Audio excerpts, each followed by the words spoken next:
حضور صلی اللہ علیہ وسلم کے قبولیت دعا کا نشان کا یہ واقعہ آج بیان کر رہا ہوں۔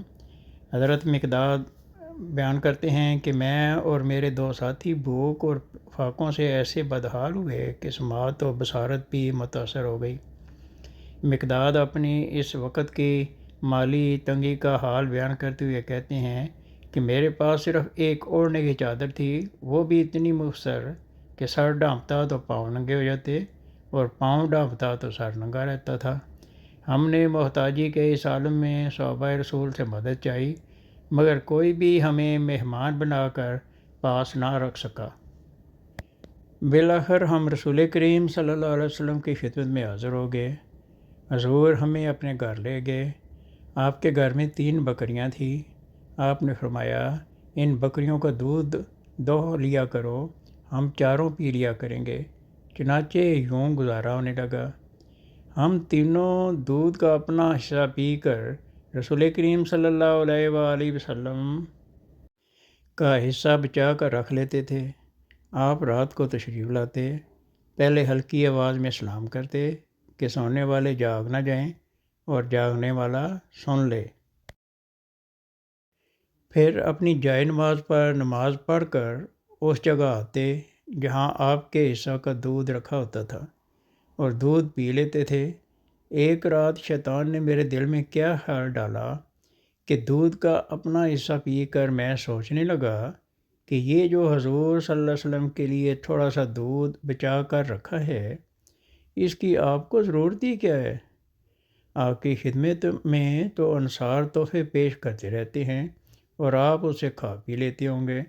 یہ سوچ کر میں نے حضور کے حصہ کا دودھ بھی پی لیا، اور جب اسے خوب پیٹ بھر چکا اور یقین ہو گیا کہ اب رسول کریم صلی اللہ علیہ وسلم کے لیے کوئی دودھ باقی نہیں رہا، تو اپنے کیے پر سخت ندامت سے اپنے آپ کو کوسنے لگا کہ تیرا برا ہو، تو نے کیا کیا کہ رسول کریم صلی اللہ علیہ وسلم کا حصہ بھی ہڑپ کر گیا۔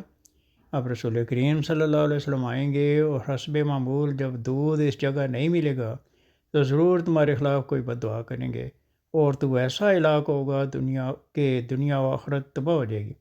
اس مخمصے اور بے چینی میں میری نیند اڑ گئی تھی، جبکہ میرے دونوں ساتھی میٹھی نیند سو رہے تھے کیونکہ وہ میری حرکت میں شامل نہیں تھے۔ اسی اثناء میں رسول اللہ صلی اللہ علیہ وسلم تشریف لے آئے۔ آپ صلی اللہ علیہ وسلم نے حسب عادت پہلے سلام کیا، پہلے اپنی جائے نماز پر جا کر نماز پڑھتے رہے، پھر اپنے دودھ والے برتن کے پاس ڈھکنا اٹھایا تو اس میں کچھ نہ پایا۔ ادھر آپ صلی اللہ علیہ وسلم نے اپنا سر آسمان کی طرف اٹھایا اور ادھر مجھے یہ خوف کہ لو اب میرے خلاف بد دعا ہوئی اور میں مارا گیا، مگر آپ صلی اللہ علیہ وسلم نے جو دعا کی وہ یہ تھی، اے اللہ، جو مجھے کھلائے تو اس کو کھلا، جو مجھے پلائے تو خود اس کو پلا۔ اس دعا کا سننا تھا کہ میں فوراً اٹھا، چادر اوپر اوڑھی اور چھری لے کر رسول کریم صلی اللہ علیہ وسلم کی بکریوں کی طرف چل پڑا کہ ذبح کر کے حضور کو کھلا کر آپ صلی اللہ علیہ وسلم کی دعا کا وارث بنوں۔ جب میں سب سے موٹی بکری کو ذبح کرنے لگا تو کیا دیکھتا ہوں کہ اس کے تھنوں میں دودھ اترا ہوا ہے، حالانکہ شام کو دودھ نکالا تھا۔ پھر جب باقی بکریوں پر نظر کی تو سب کا یہی حال تھا۔ چنانچہ میں نے ذبح کرنے کا ارادہ ترک کر کے حضور صلی اللہ علیہ وسلم کے گھر سے دودھ کا برتن لیا اور بکریاں دوبارہ دھو کر اسے بھر لیا۔ رسول کریم صلی اللہ علیہ وسلم کی خدمت میں حاضر ہو گیا۔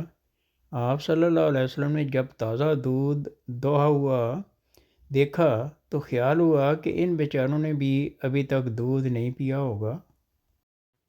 آپ پوچھنے لگے، کیا تم لوگوں نے آج رات دودھ نہیں پیا؟ میں نے بات ٹالتے ہوئے کہا کہ حضور بس آپ پئیں۔ حضور صلی اللہ علیہ وسلم نے کچھ دودھ پی کر باقی مجھے دیتے ہوئے فرمایا کہ اب تم پی لو۔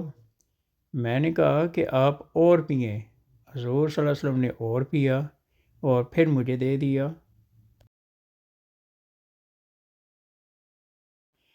اب دل کو تسلی ہوئی کہ رسول اللہ بھوکے نہیں رہے، خوب سیر ہو چکے ہیں، اور یہ خوشی بھی کہ آپ کی یہ دعا کہ اے اللہ جو مجھے پلائے تو اسے بھی پلا میرے حق میں قبول ہو چکی ہے۔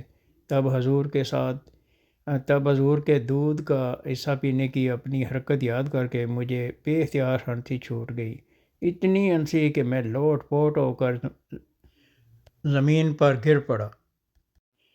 نبی صلی اللہ علیہ وسلم نے فرمایا، اے مقداد، تجھے اپنی کون سی عجیب حرکت یاد آئی جس پر لوٹ پوٹ ہو رہے ہو؟ میں نے رسول کریم صلی اللہ علیہ وسلم کو سارا قصہ کہہ سنایا کہ اس طرح آپ کے عیسیٰ کا دودھ بھی پی لیا اور دعا کا حصہ دار بھی بنا اور دوبارہ دودھ بھی پی لیا۔ نبی صلی اللہ علیہ وآلہ وسلم نے فرمایا، یہ تو خدا تعالیٰ کی طرف سے قبولیت دعا کے نتیجہ میں خاص رحمت کا نزول تھا۔ تم نے اپنے ساتھی کو جگا کر اور اس دودھ میں سے پلا کر کیوں نہ ان کے حق میں یہ دعا پوری کروائی۔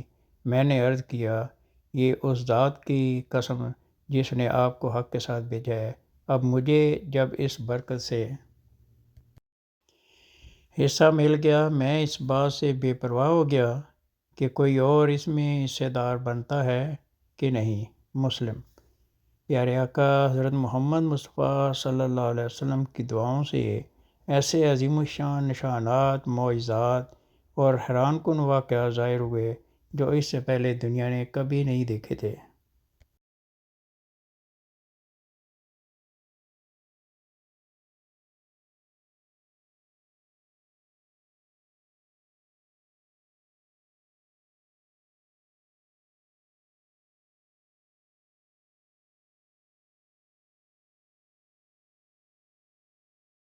تاکہ آئندہ آنے والی ویڈیو آپ تک پہنچتی رہیں۔